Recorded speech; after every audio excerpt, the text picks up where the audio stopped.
Inireklamo po ni Julian ang kanyang mister na si Jonathan dahil nga sa pambababae nito at hindi lang yan, dahil nga sa inuwi pa niya sa sarili nilang bahay yung sinasabing naging babae niya. Jonathan, ano ba ang dahilan? Hindi niya po kasi alam ang dahilan ko eh. Ano nga ang dahilan? Nag-usap- Bakit mo inuwi ang babae? Ang totoo po niyan, Sinungaling ka, nag-usap bayaw po mo na kaming dalawa ni kapatid Annalyn mo nagsasabi. na kausapin yung magulang ko para po sa kanya. Sinungaling. Sinama ko po si Mga sinungaling Annalyn sa kayo. bahay para po matapos na po yung relasyon namin dalawa. Gano'ng katotoo na hindi itong unang pagkakataon na niloko mo si Julian? Totoo po yun, pangalawang beses na po ito eh. Pangalawang beses nga lang ba, Jonathan? Pangalawa lang po. Yan. Bakit mo nagawa sa asawa mo yun? Ikasal kayo. Masama rin kasi loob po sa'yo. Ano naman ang dahilan? Ay, uwi mo na yung babae. Kaya ngayon, dinedepensaan mo ang sarili mo. Yung mga anak mo minsan, kapag hindi mo kaya, sa akin mo papautos Ano? na sawayin. Pag pinalo ko, magagalit ka sa akin. Di ba ikaw ang tatay? Sino ba ibang magsisita doon? Di ba ikaw? Nagtatrabaho po ako sa labas. Oh, pero hindi ibig sabihin, aba, Jonathan, ngayon, dalawa na ang nagtatrabaho, babae, lalaki, kailangan magtrabaho para buhayin. So, ibig sabihin, pati sa pagdidisiplina sa mga anak, tulungan kayo. Hindi porket lalaki ka, siya lang lahat. Ginagawa ko naman po yun eh. Sa akin naman po. Pero ang hindi ho yun, responsibilidad. Jonathan, hindi yun rason para mambabae ka. Inaamin ko po, kasalanan ko. Opo. Nagkaroon ako ng relasyon. Pero inuulit mo rin. Pero hindi naman po ibig sabihin nun na hindi ko mahal ang asawa ko. Hindi mahal? Gagawin mo ba yung ganon? Gagawin mo ba yung ganon kung mahal mo ako? Ha? Sige nga. Gagawin mo yung ganon kung mahal mo ako, ang kapal ng mukha mo. Di ba, Jonathan, merong kasabihan na kung mahal mo ang isang tao, hindi mo sasaktan ang taong yun kasi nga mahal mo siya. Inulit Anong gusto mo mong ulit. mangyari? Nagsasama tayo ng masaya, wala kang alam, pero hindi mo alam, may ginagawa pala ang kalakuhan yung asawa mo. Bakit namin? Sige. Hindi. Bakit ka Magbibigay ako ng dahilan. Bigyan niyo ako ng... Wow! Katwiran, ano katwiran mo? Mali ang katwiran Mali mo. ang katwiran mo, Kuya Hindi po. Jonathan. Kami, may mga mag-asawa po na nagsasama. Ah, Masaya sila. ah, Pero ang hindi alam ng babae, ah. may ginagawa to ng lalaki na Oh.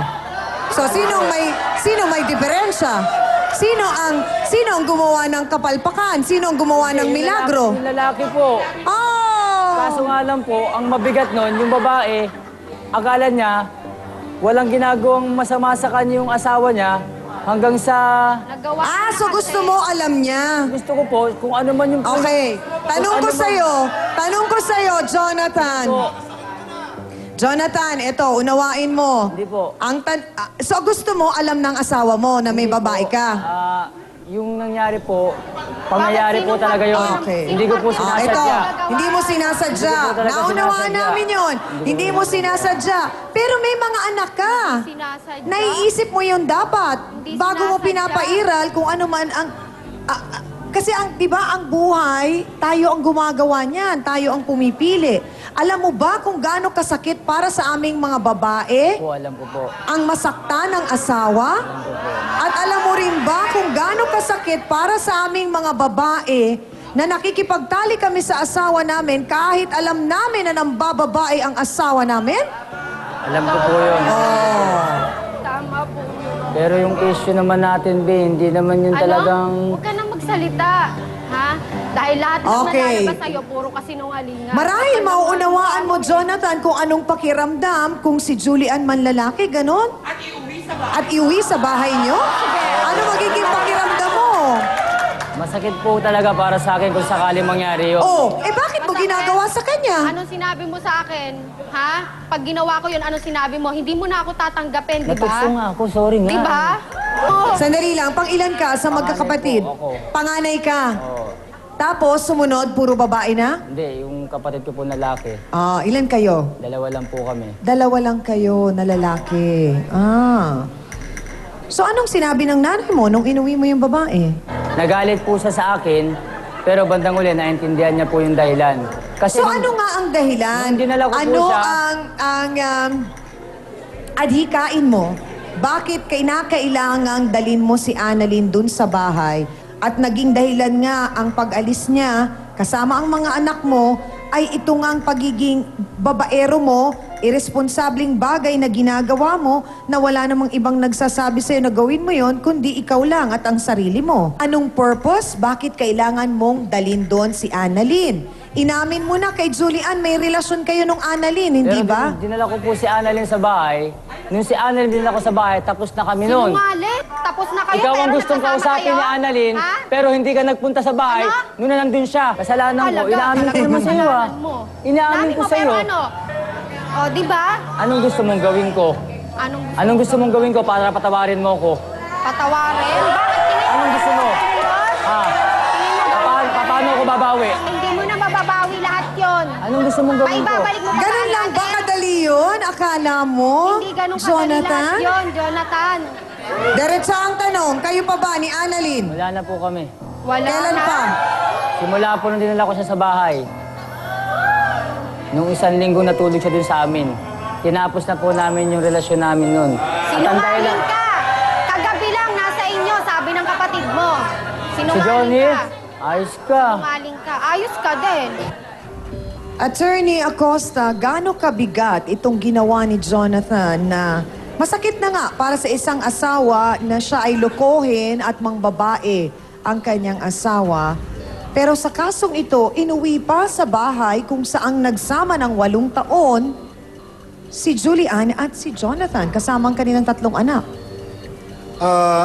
Yung isinasad po kasi sa Revised Penal Code under Article 334 na kapag ang isang lalaki, may legal na asawa, ay nagdala ng kanyang kabit o mistress doon sa conjugal dwelling nila ng kanyang legal na asawa, yun ay nakakomit na ng krimeng pangangalo niya o yung concubinage. Isang act pa lang yon o isang elemento.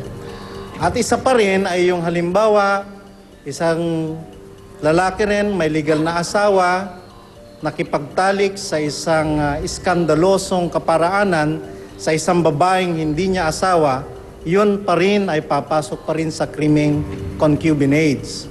So, dito, sa kalagayan ni Jonathan, bagaman sinasabi niya at pinagdidiinan niya na wala namang nangyayari sa kanila ni Annalyn, subalit na-establish natin dito na kabit niya, mistress niya.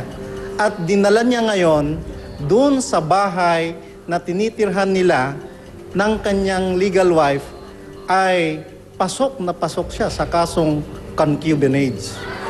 Si Annalyn po ba, attorney, may pananagutan din? Si Annalyn, sabi nga, it takes two to tango, abay, meron din siyang pananagutan. Subalit, alinsunod pa rin sa Revised Penal Code, yung concubine, ang magiging penalty lang noon ay dischero.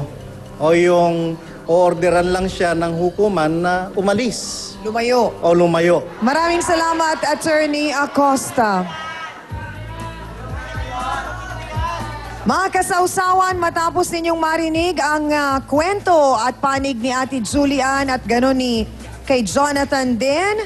Hans, ano ba sa palagay mo ang opinyon at pananaw ng ating mga sausawero at sausawera?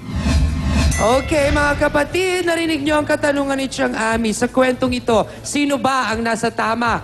Ang nasa puti ba? Ang asawang umalis para lang malaman na ang kanya palang nilayasang asawa ay nagdala na ng ibang babae sa kanilang tahanan. Abay, tama ba na magalit ang nasa puti? At tama rin ba na ang nasa pula ay magpaliwanag pa? Anong boto nyo? Boto hands tayo, taas ang mga placard na yan. Go!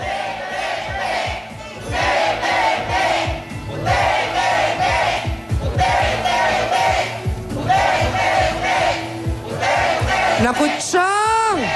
Singlinaw ng liwanag na nanggagaling mula sa mga studio natin ang desisyon ng mga sausawero at sausawera na oo, tama si Julian na magreklamo laban sa kanyang asawa. Mga kapatid, sa sandaling po ito, tawagin natin ang di umano'y nakakita na talagang ang ibinahay ni Jonathan ang kalukadidang nitong si Annalyn. Narito po ang kapatid ni Jonathan na si Joni Weng Ocana. Pasok!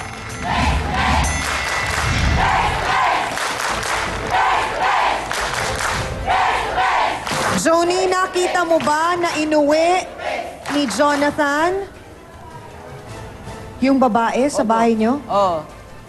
So masasabi mo, Juni, na may relasyon talaga si Jonathan at si Annalyn? Meron. Meron talaga. Tapos sasabihin mo wala. Kapal Bakit ng ka mukha mo, naiiyak, walang Juni? hiya ka.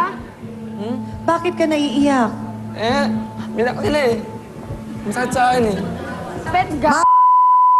Po natin ang Hindi na kwento karapat-dapat ni patawarin. Julie.